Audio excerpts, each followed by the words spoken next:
Today I want to work on developing good historical questions. One way to advance our knowledge of society is to ask good questions about that society. Good questioning can even extend into other fields of study, whether it's science, math, business, etc.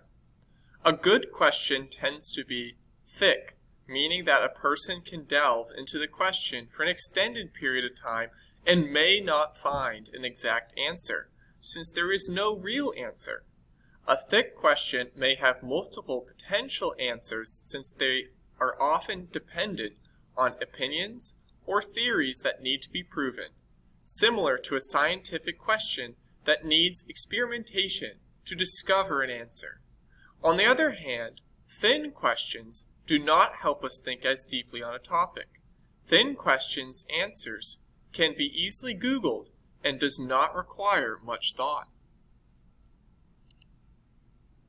To summarize, thick questions are good questions, since they are clear, detailed, and may have multiple answers that help us think more deeply about the topic. Thin questions are not as effective, since they are either vague, short, or require little effort, as the answer is simple and can often be Googled. Here are lists of common phrase starters for thick and thin questions.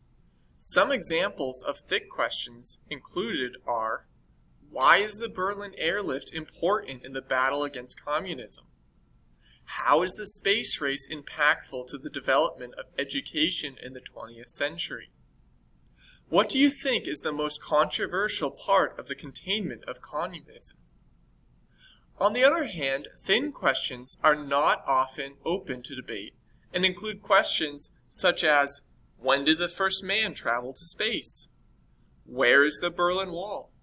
Who ruled the Soviet Union after Joseph Stalin died?